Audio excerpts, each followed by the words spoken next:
Bienvenue, chers explorateurs et chères exploratrices de la psyché ou en passe de le devenir.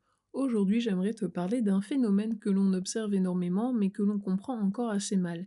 Des personnes qui réussissent, qui avancent, qui performent, qui tiennent leur rôle, et pourtant c'est souvent ces mêmes personnes qui finissent par s'épuiser.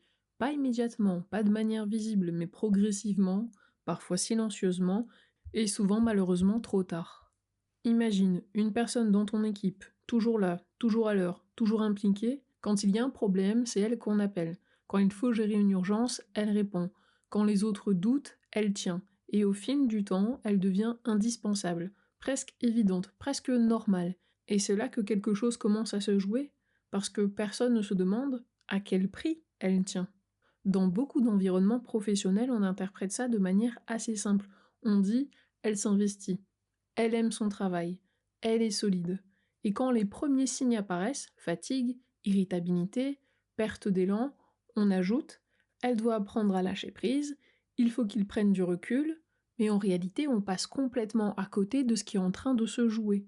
En psychologie analytique, il existe un concept très important, et je suis sûre que vous le connaissez depuis que vous suivez cette chaîne, qu'on appelle la persona. La persona, c'est le rôle qu'on adopte pour exister dans un cadre donné, c'est le masque social.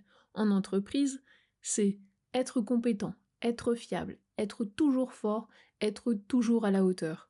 Et encore une fois, ce n'est pas un problème, c'est même nécessaire, mais le problème commence quand la personne ne fonctionne plus qu'à travers ce rôle, quand elle s'identifie totalement. Et j'insiste sur le totalement, c'est là où c'est dangereux.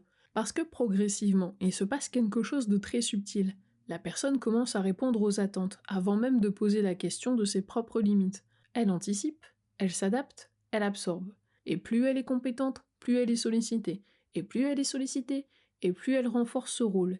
Et à un moment donné, il n'y a plus d'espace. Plus d'espace pour dire non, plus d'espace pour ralentir, plus d'espace pour ressentir.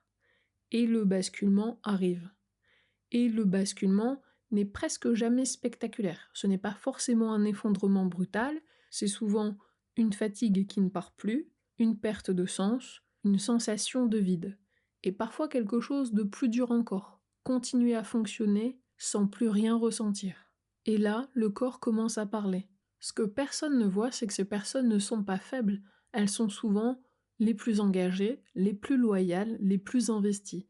Mais elles ont été trop loin dans l'adaptation, et elles ont oublié quelque chose d'essentiel, elles-mêmes. Et là on est sur quelque chose de fondamental, parce que ce phénomène ne concerne pas seulement la personne, il concerne tout un système, une culture, une manière de fonctionner, une manière de valoriser certains comportements, sans voir leurs limites. Et tant que ce n'est pas compris, le schéma se répète, avec d'autres personnes, encore et encore. Alors la question n'est pas seulement comment éviter le burn-out, mais plutôt qu'est-ce qu'on est en train de demander aux individus sans le voir. Et ça demande un autre regard, une autre lecture, plus profonde, plus fine et plus humaine. Je te remercie pour ton écoute, pour ta présence, on se dit à très bientôt, et n'oublie pas, raconte-moi tes rêves, et je te dirai qui tu es.